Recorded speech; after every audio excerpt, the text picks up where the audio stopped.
우리 승진교회는 행복한 교회입니다. 행복한 성도와 행복한 교회.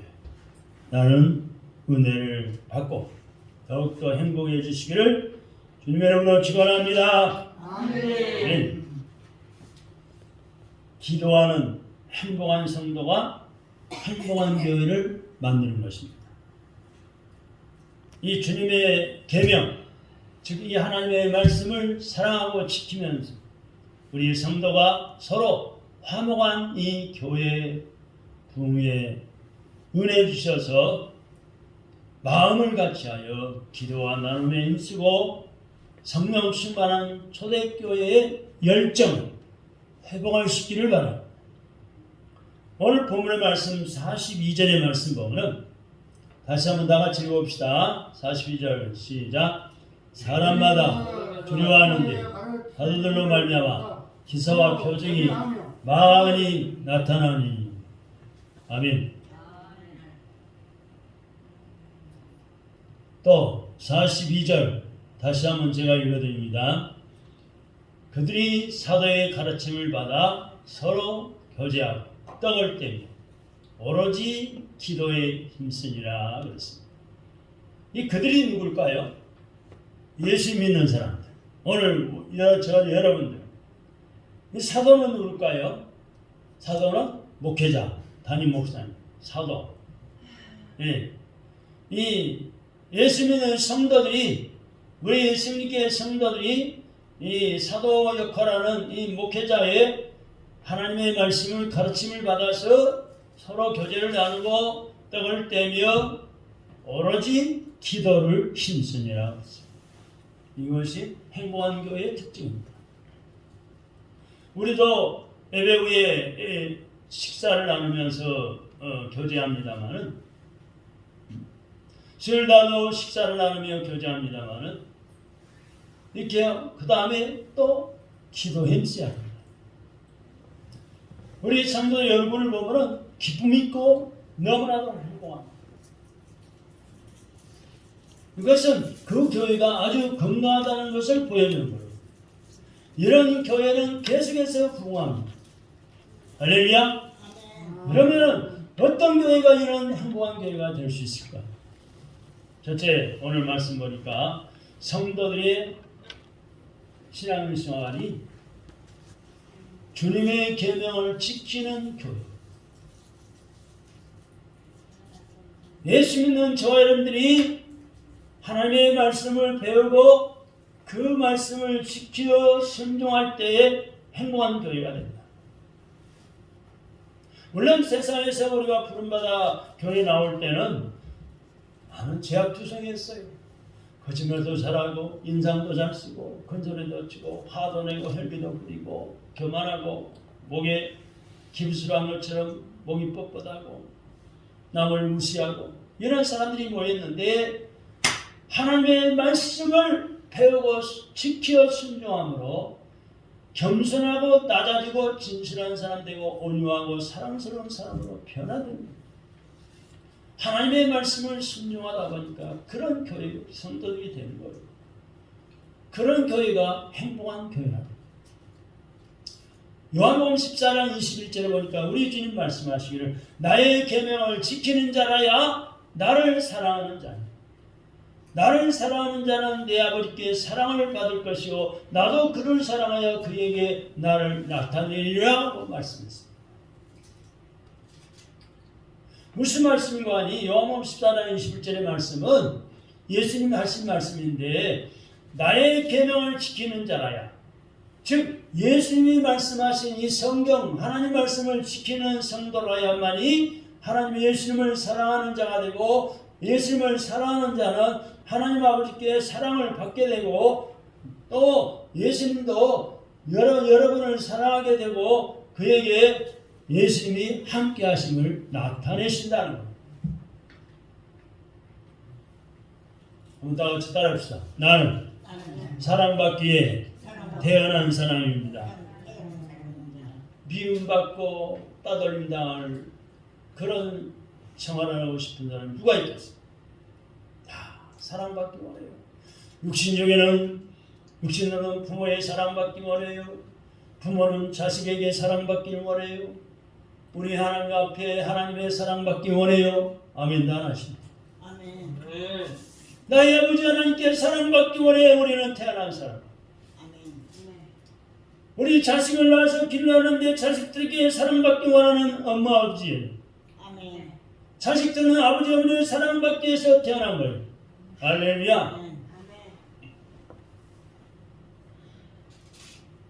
또 주님의 계명은 요한복음 15장 12절에 말씀하니까 내가 너희를 사랑한 것 같이 너희도 서로 사랑하라고 했어. 한번 따라합시다. 예수님이 우리를 사랑한 것 같이 우리도 서로 사랑합시다. 주님이 우리를 얼마나 사랑하셨을까요? 로마서 5장 8절로 10절에 보니까 우리가 죄인 되었을 때, 원수 되었을 때, 죄인으로 하나님과 주님과 원수 되었을 때 우리를 위해서 십자가에 예수님이 죽기까지 우리를 사랑하셨다. 예수님은 생명, 육신의 생명을 다 바쳐 우리를 사랑하셨다는 거예요. 주님의 십자가에 달려 죽기까지 우리 사랑하신 것처럼 우리 성도들끼리도, 예수 믿는 우리 성도들끼리도 그렇게 사랑하라는 것입니다.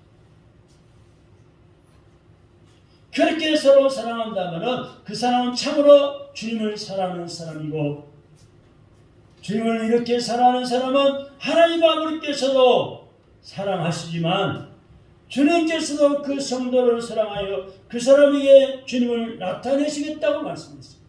뭘 나타내실 거예요? 하나님의 사랑받는 여러분 한 분 한 분을 통해서, 저를 통해서 우리 주님은 뭘 나타내실까요? 뭘 나타내실 것 같아요?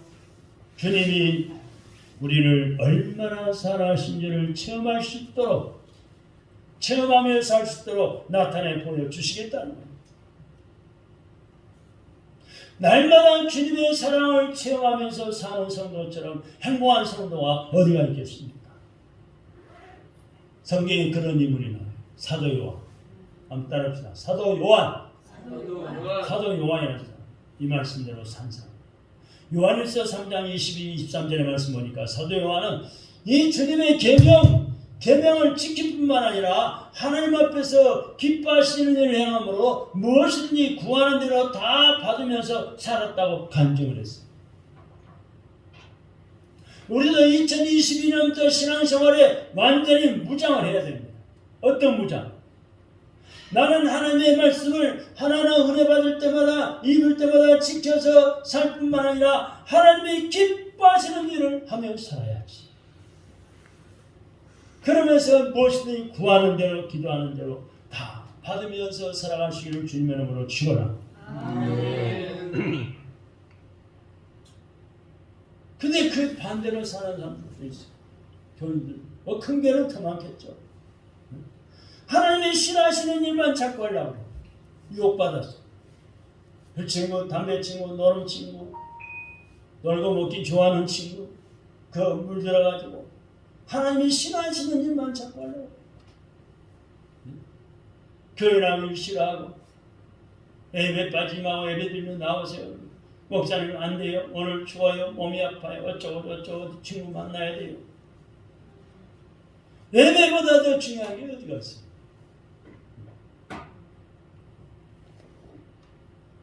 마태복음 5장 44절의 말씀이니까 우리가 원수되었을 때, 우리가 어떻게 원수되었어요? 죄를 지어서 하나님과 원수되었을 때, 주님과 원수지간에 있을 때, 주님을 몰라보고 죄만 짓고 내 생각대로 살면서 하나님이 싫어하시는 일만 하면서 하나님과의, 주님과의 원수되었을 때 주님이 우리를 사랑하신 것처럼 우리도 원수를 사랑해야 합니다. 여러분 주위의 사람들 원수 맺고 살면요 좋을 것 하나도 없어요. 그래서 우리 하나님은 원수도 사랑합니다. 악을 선으로 갚으라. 나에게 악하게 대하는 사람이 있어요. 막 말을 한마디 해도 가시도 친 말을 하고 잡아먹을 듯이 대들고 손해는 안 보고 이익만 보려고 뜯어가려고 원수 같은 사람이 있어요. 그 원수도 사랑하라는 거예요. 뿐만 아니라 우리를 박해하는 사람을 위해서 기도해야 교회를 간다 핍박하고 고지고대로 하나님 말씀대로 정직하게 살라고 그러면 고지고다고 너만 잘난 척하냐고 깨끗한 줄 아냐고 핍박하는 사람이 있어. 그런 박해하는 사람들을 위해서 기도하라는 거예요. 그렇게 해야 하늘에 계신 우리 아버지의 아들이 된다라고 예수님이 마태복음 5장 45절에 말씀하셨습니다. 로마서 12장 14절 보니까 사도 바울은 우리에게 박해자를 위해서 축복하라고 했습니다. 그런 핍박자, 신앙생활의 방해자, 박해자, 핍박자를 위해서 오히려 축복기도 해주라는 거예요. 축복하고 저주하지 말라고 말씀을 했어요. 오늘 우리나라에는 1천만 명 이상의 기독교인들이 있지만 이 하나님 말씀대로 사는 사람이 과연 몇 명이나 있을까요? 오늘날 교회가 행복하지 못한 이유가 여기에 있는 것입니다. 우리가 원수를 사랑하고 원수를 박해하는 자를 위해서 축복하여 기도한다면 먼저 그 사람을 용서하는 마음이 있어요. 용서하는 마음이 없는 사람은 원수를 절대 사랑할 수가 없어요. 용서가 안 되는데 어떻게 사랑하겠어요? 박해하는 자를 위해서 축복하며 기도할 수가 없는 거예요. 마태복음 6장 14절 15절의 말씀 보니까 너희가 사람의 잘못을 용서하며 너희 하늘 아버지께서도 너희의 잘못을 용서하시려니와 너희가 사람의 잘못을 용서하지 아니하면 너희 아버지께서도 너희 잘못을 용서하지 아니하시리라 했어요.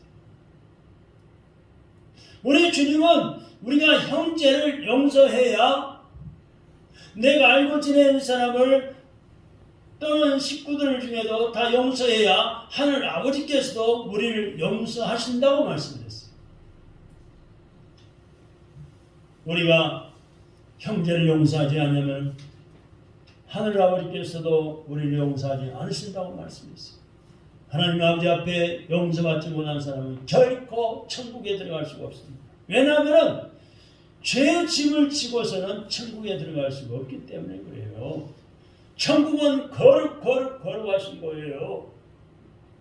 죄는 티끌만큼 없는 곳이에요. 그런데 어떻게 죄를 가지고 천국에 들어갈 수가 있어요? 그러므로 우리가 용서받기 위해서는 우리가 먼저 형제를 용서해야 되는 거예요. 내가 먼저 용서하는 거예요. 그런데 서로 용서하지 않기 때문에 가정이나 사회나 직장이나 정치가 되나 나라나 교회가 행복할 수가 없는 거예요. 지금 우리나라가 몇 년을 근래에 살아보면서 느끼고 있잖아요. 보고 있잖아요. 왜 정치가들이 자꾸 허물만 지적이면서 싸우고 있을까? 전직 대통령이 얼마나 큰 죄를 지었길래 감옥에 나가지고 며칠 동안 몇 개월 동안 몇 년씩 진영을 살게 만들까? 제가 이름을 들면 죄송해요. 박근혜 대통령이 지금 털어도 재산이 없는 분인데 뭐를 얼마나 돈을 뒷돈을 받아가지고 어디다 투자를 했어? 뭘 했어? 자식도 없고 남편도 없고 홀몸인데 대통령직이 끝나도 2천만 원 정도의 연금이 나오는데 또 비서가 있죠, 경호원이 있죠, 차도 나오고 그러는데 뭐가 아쉬워서 무슨 욕심이 있었겠어요? 그러면서 이번에 가석방 되면서도 나는 잘못이 없다고 당당히 말하잖아. 국정농단 그것은 다 믿을 수 없는 일이에요. 우리는 참으로 그러므로 우리는 하나님의 말씀에 주님의 계명에 순종하여서 서로 용서하며 용서해주며 행복한 가정생활, 행복한 교회생활이 되기를 주님의 이름으로 축원합니다. 두 번째는 우리 교회가 섬기고 우리가 섬기고 우리 교회가 행복한 교회가 되려면 우리 성도들이 서로 화목한 성도들 교회가 돼야 우리가 원수를 사랑한다면 화목하지 못할 사람이 없을 거예요. 원수를 사랑하는데 무슨 불화목이 있겠어요? 불편이 있겠다. 화목하죠. 로마서 11장 16절의 말씀 보니까 할 수 있거든 너희로서는 모든 사람과 더불어 화목하라. 로마서 12장 18절의 말씀이었습니다. 한번 따라합시다. 할 수 있거든 너희로서는 모든 사람과 더불어 화목하라. 할 수 있잖아요. 못할 게 없잖아요. 내가 조금 손해보면 돼. 말로 손해보든 몸으로 손해보든 물질로 좀 손해보든 할 수 있으면 다 모든 사람과 화목하라. 여기에서 말씀하는 모든 사람은 우리의 원수까지도 포함된 모든 사람을 말하는 거예요. 원수 빼고가 아니에요. 원수까지 포함한 모든 사람 더불어서 화목하라.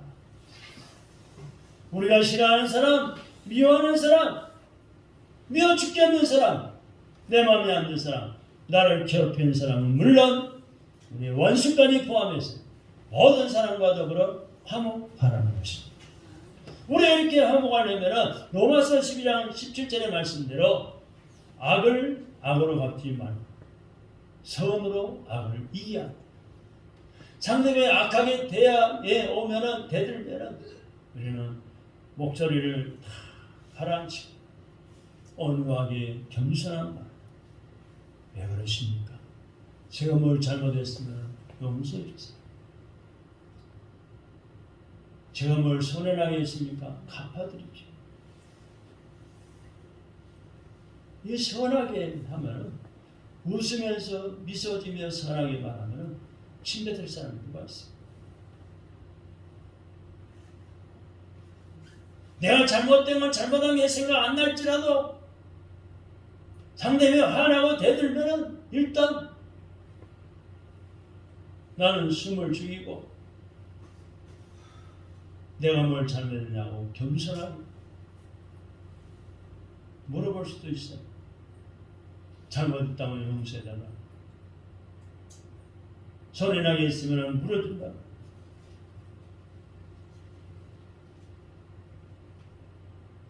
우리 주님은 마태복음 5장 9절에 말씀하시기를 화평하게 하는 자는 복이 있나니 그들이 하나님의 아들이라 일컬음을 받을 것이라 했어요. 한번 따라합시다. 화평하게 하는 자는 복이 있나니 화평하는 자는 하나님의 아들이라 일컬음을 받는다. 하나님의 아들이다. 하나님의 자녀다. 히브리서 12장 14절의 말씀 보니까 모든 사람과 더불어 화평함과 거룩함을 따르라. 이 화평함과 거룩함이 없이는 아무도 주님을 보지 못하리라. 모든 사람과 더불어 화평함과 거룩함을 따라서 살면 주님을 볼 수 있다는 거예요. 할렐루야. 우리는 이 말씀을 100% 그대로 믿어야. 그렇다고 하면 평생 교회에 다녔어도 직분을 가지고 일을 많이 했어. 구원받지 못한 사람이 많다는 것을 알 수 있습니다. 요한일서 3장 10절에 보니까 하나님의 자녀들과 마귀의 자녀들이 드러나나니 무릇 의를 행하지 아니하는 자나 또 그 형제를 사랑하지 아니하는 자 하나님께 속하지 아니하니라 했습니다. 무슨 말씀일까요? 그 사람이 진심으로 예수 믿어 구원받은 하나님의 자녀인지 구원받지 못한 마귀의 자녀인지 알 수 있다는 거예요. 어떻게 해요? 그 사람이 행하는 것을 보면 알 수 있다는 거예요. 형제를 사랑하고 형제의 불의한 짓을 하지 아니하는 사람은 하나님의 자녀이고 형제를 사랑하지 않고 미워하고 형제에게서 불의한 일을 하는 사람은 마귀의 자녀인 것을 알 수 있다는 거예요. 요한일서 3장 14절 15절 보니까 좀 더 구체적으로 말씀하고 있어요. 요한일서 3장 14절 15절에 우리는 형제를 사랑함으로 사망에서 옮겨 생명으로 옮겨간 줄을 알거니와. 다시 한번 읽어드려요. 우리는 형제를 사랑함으로 사망에서 옮겨 생명으로 들어간 줄을 알거니와. 사랑하지 아니하는 자는 사망에 머물러 있느니라. 그 형제를 미워하는 자마다 살인하는 자니 살인하는 자마다 그 영생이 그 속에 거하지 아니하는 것을 너희가 아는 바라. 우리는 형제를 사랑함으로 이것이 곧 믿음의 증거랍니다.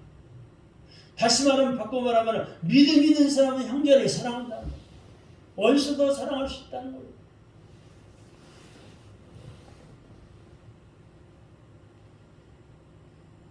요한복음 5장 24절에서 우리 주님 말씀하시기를 내가 진실로 진실로 너희에게 이르노니 내 말을 듣고 또 나 보내신 이를 믿는 자는 그분이 누구예요? 하나님이시죠. 하나님을 믿는 자는 영생을 얻었고 심판에 이르지 아니하나니 사망에서 생명으로 옮겨드리라 라고 말씀했어요. 할렐루야. 진심으로 믿는 성도는 그 믿음의 증거가 형제의 사랑으로 나타나는 거예요. 내가 예수님 진심으로 믿는다. 사랑의 하나님을 내가 진심으로 믿습니다. 나타나는 것이 있어야 되는 뭐가 나타나? 형제의 사랑.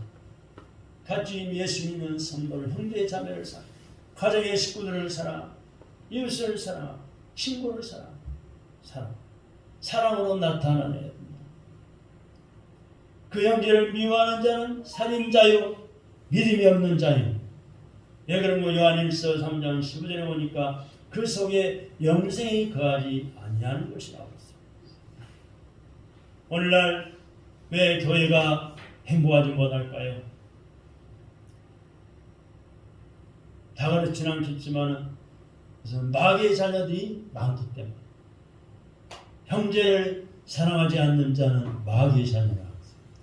이 마귀의 자녀들, 마귀의 자녀에 관한 자들이 많아서 교회가 사랑을 잃어버리면 교회가 아니에요.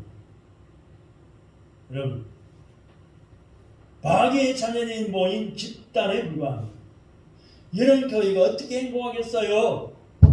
마귀 짓만 하는 이 마귀 집단이 모인 것이 어떻게 행복하겠어요?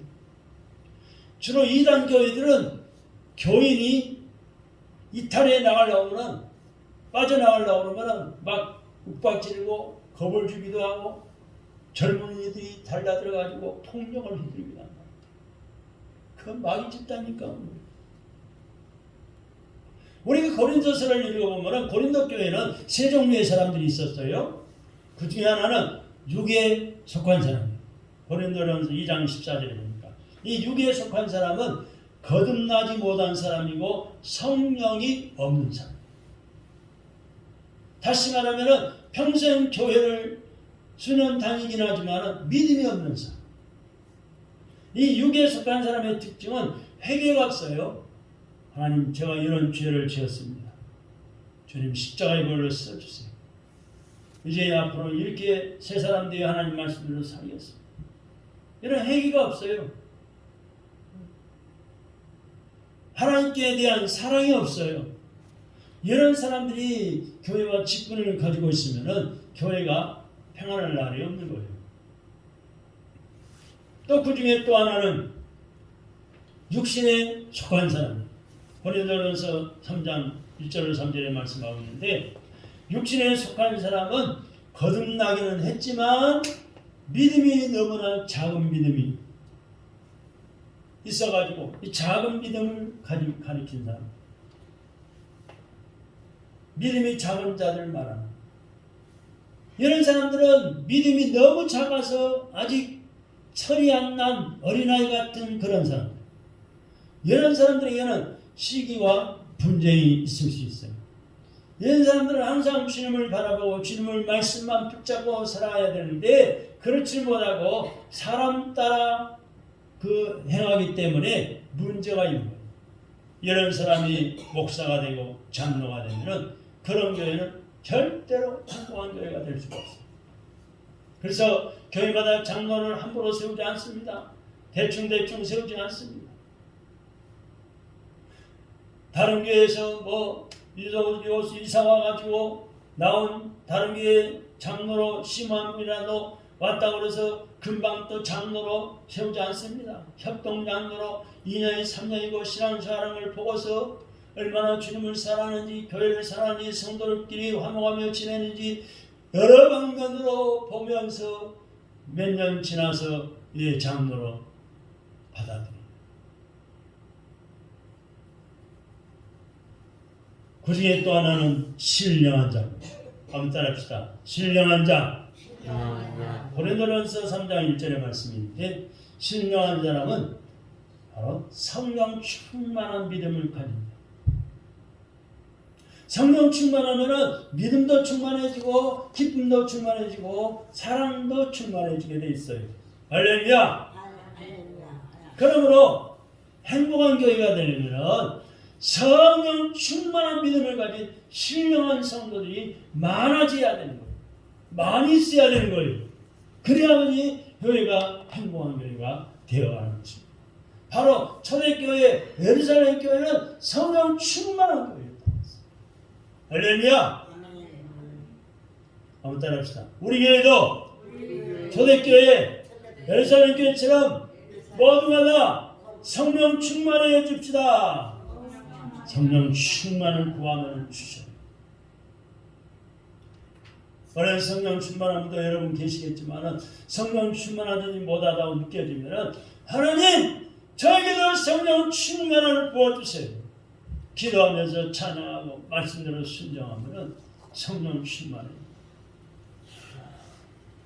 사도행전 2장 오늘 본문 46절에 한번 봅시다. 46절입니다. 다 같이 한번 읽어봅시다. 시작. 날마다 마음을 같이하여 성전에 모이기를 힘쓰고 집에서 떡을 떼며 기쁨과 순전한 마음으로 음식을 먹고. 자, 46절에 보니까 첫째, 날마다 마음을 같이하여 성전에 모이기를 힘썼다. 어느 교회가요? 처음에 세워진 이스라엘 나라 예루살렘 도시에 세워진 초대교회 예루살렘 교회가 날마다 마음을 같이해서 성전에 모이기를 힘썼다. 그러니까 우리 교회도 예배 시간 기도회 때가 되면은 날마다 모일지라도 며칠 만에 2, 3일 만에 모일지라도 마음을 같이해서 이 성전에 모이기를 힘써야 합니다. 그게 성령 충만한 교회, 부흥할 수 있는 교회, 행복한 교회.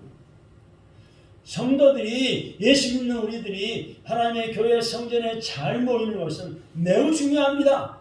성경적이고 하나님이 기뻐하시는 일이에요. 말씀 순종해서 하니까. 교회는 잘 모이면은 부흥하고 모이지 않으면은 교회는 나중에 어떻게 될까요? 없어지고 마는 거예요.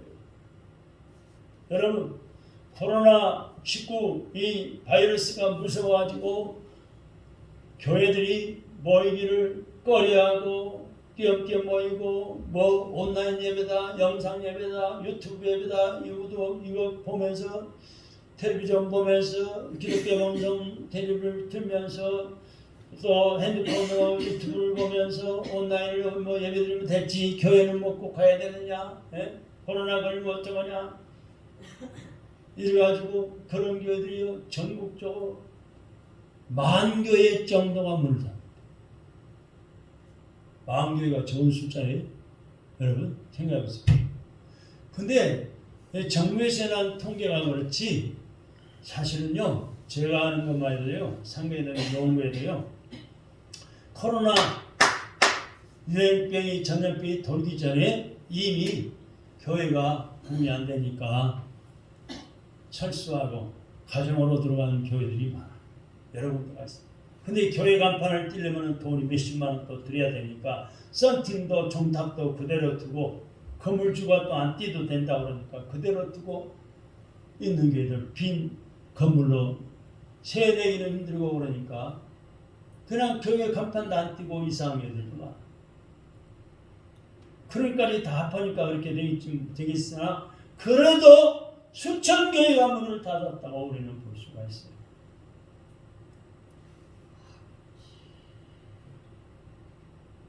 교회는 안 모이면 모이지 않으면 모이지 맙시다.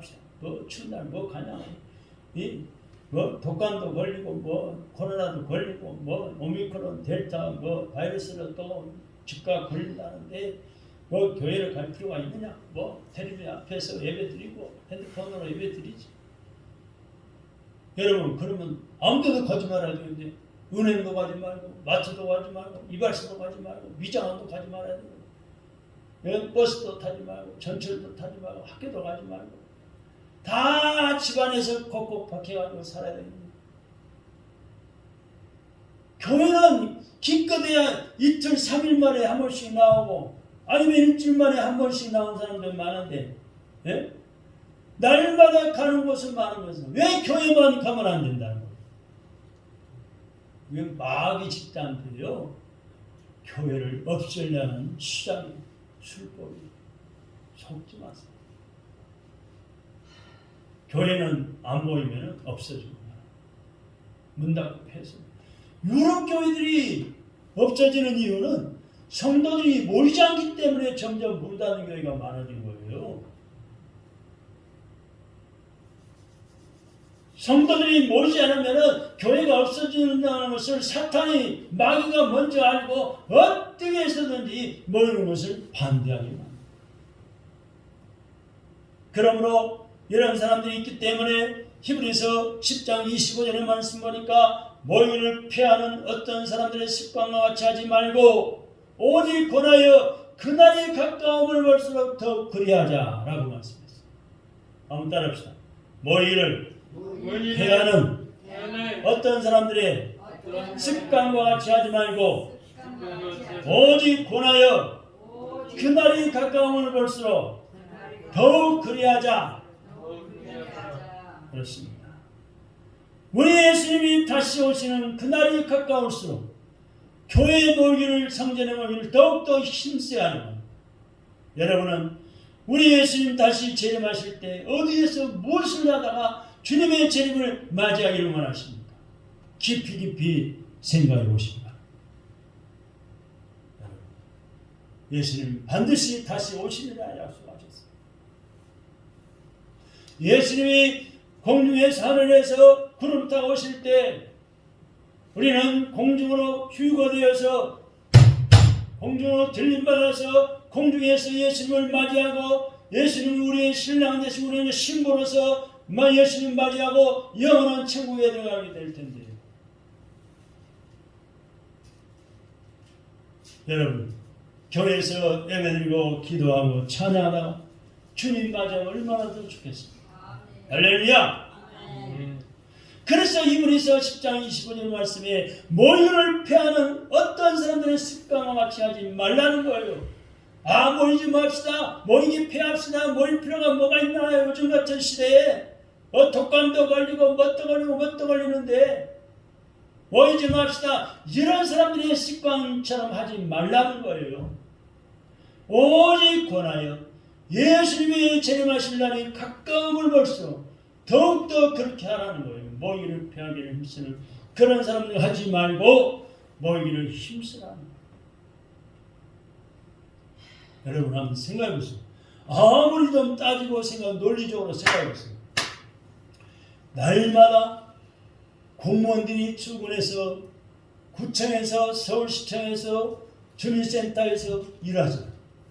토요일날 주말만 빼놓고 5일 동안 출근해서 많은 주민들이 몰려들어서 일을 보잖아. 마트를 가보세요. 상기역 앞에 세계로 마트를 가보세요. 어제 교회 물건 사러 시장 보러 갔는데 사람이 얼마나 북적거리는지 사람이 부딪혀서 다니지 못할 정도예요. 그 넓은 마트에 수백 명이 모여가지고 입구서부터 배달해달라는 배달하는 구루마에다가 딱지를 영수증 붙여놓고 물건을 그냥 수십 대 캐리어를 쫙 세워놓고 배달이 밀리고 배달할 걸 포장하니까 포장하는데 밀리고 사람들이 물건 사는데 이리저리 밀려다니고 계산대에서 줄을 서고 저도요 하도 조심스러워서요 제가 입구에서 그냥 우리 한 사람 기다렸어요. 하도 많이 기다려 안 나와 잠깐 이렇게 들여다보다가 빨리 나와버렸어.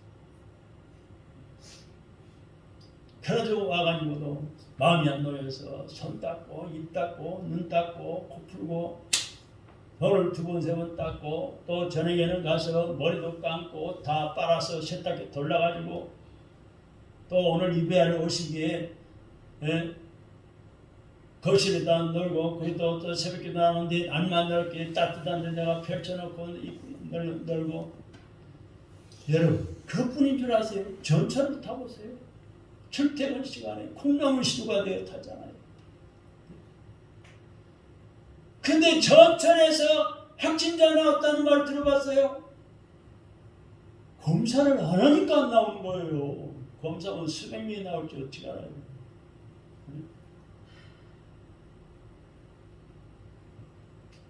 여러분, 우리는 하나님을 가까이 하면 복이라고 했어요. 시편의 말씀에 내게 가까이 함이 복이라. 할렐루야. 성전에 모이기를 힘쓰라고 했어요. 하나님 말씀을 모이기를 힘쓰면은 하나님이 뭐라고 모이라고 하셨을까요? 우리의 찬양을 받으시고 기도에 응답 주시고 하나님의 말씀을 은혜를 받고 말씀대로 순종함으로 기적을 이루는 삶을 살고 하나님을 모이기를 힘쓰라고 말씀하시고 할렐루야. 하나님의 말씀대로 환호하며 행복하게 살라고 하나님 말씀하십니다. 두 번째는 42절 말씀 보니까 사도행전 2장 42절 다 같이 한번 다시 읽어봅시다. 시작. 그들이 서로의 가르침을 받아 서로 교제하고 떡을 떼며 오로지 기도하기를 힘쓰니라. 오로지 기도하기를 힘쓰는 거였어. 사도행전 3장 1절에 보면 베드로와 요한은 기도하는 시간을 정해놓고 성전에 올라가서 기도했다. 성전, 이 하나님의 성전, 우리 눈에 보이는 이 승리교회 성전. 사무엘상 12장 23절에 보니까 다니엘은 하루에 3번씩 기도했다. 하루에 3번씩 시간 정해놓고. 또 사무엘은 기도하기를 쉬는 죄를 범하지 않겠다고 말씀했어요.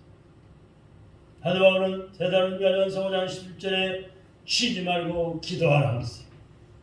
왜 이렇게 기도해야 할까요? 첫째, 기도는 영적인 호흡이기 때문에. 기도하면은 저나 여러분은 기도하면은 믿음이 살고 기도하지 않으면은 믿음이 죽기 때문입니다.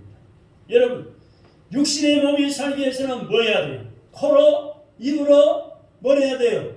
숨을 들이마시고 내뱉어야 돼요. 그죠? 마스크 끼면 얼마나 답답해요. 이 숨을 쉬는데 코를 가로막으니까 숨을 제대로 못 쉬어가지고 가까운 거예요. 우리 김은 입사님은 차 타고 다니면서 마스크를 끼면 숨이 차고 걸어다니면 더 숨이 차가지고 목사님 마스크 안 쓰면 되는데 숨이 차니까. 나이가 되니까 그래요. 나이 들어 숨이 더 많이 차니까. 저도요 마스크 끼면 설교를 제대로 못해요. 여기 소리 이상. 마찬가지로 우리의 육신의 몸속에는 영혼이 있어요. 내 영혼, 육신의 몸에 담고 있는 내 영혼이 숨을 잘 쉬는 것이 바로 기도하는 것입니다. 영적으로 호흡, 기도하는 생활을 날마다 하면 영적으로 강건해서 마귀 사탄도 물리치고 제동이 있는 능력이 생기고 기도하면 응답도 있고 할렐루야. 그래서 오로지 기도하기를 힘써라. 우리 교회도 그렇게 해야 오로지 기도에 힘써요. 두 번째 또 하나는 기도는 영적 전쟁에 승리하는 비결이기 때문에 교회는 마귀 사탄과 싸워 이긴 다음에야 부흥하는 것입니다. 할렐루야. 우리에게 겨자씨만한 믿음이 있어도 기도하면 마귀를 이길 수 있다고 했어요. 교회는 어떤 문제가 생기든지 기도로 해결해야 합니다. 그 큰 문제가 생겼다면은 그만큼 간절히 또 기도해야 돼요. 그러다 보면은 큰 은혜를 받고 큰 믿음을 가지게 되는 거예요. 따라서 문제는 쉽게 해결되는 겁니다. 그러면은 모든 것이 협력하여 선을 이루게 되는 거예요. 우리가 기도하면 하나님은 우리를 위해서 일해 주신다고 했어요. 역사하신다는 거예요. 우리의 손은 작고 힘이 부족합니다. 그러나 하나님의 손은 전지전능하십니다. 그러므로 기도하는 교회는 간증거리가 많아져. 따라서 크게 부흥하게 되는 것입니다.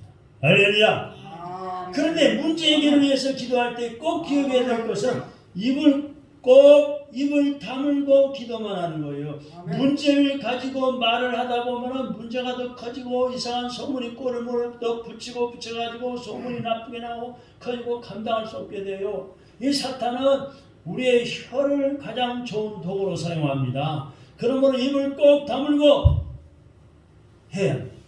그러면 문제는 쉽게 해결됩니다. 그래서 이제 세 번째로 마지막으로 예루살렘 교회는 나눔이 있는 교회였어요. 할렐루야. 한번 따라합시다. 나눔 있는 교회가 됩시다. 나누는 겁니다. 오늘 45절, 44절, 45절 4장 32절의 말씀이 나오는데 모든 것을 서로 통용하고 재산과 소유를 팔아서 각 사람의 필요를 따라 나눠줌으로 핍절한 사람이 하나도 없었다고 했어요. 그야말로 천국 같은 행복한 교회였어요. 그 결과 초대 예루살렘 교회는 세상 사람은 또 친청을 받았고 교회는 계속해서 부흥하게 됩니다. 저와 여러분들은 모두 다 행복한 성도가 되시고 행복한 교회가 되기를 소원하면서 주님의 이름으로 축원합니다. 기도하겠습니다. 하나님 감사합니다.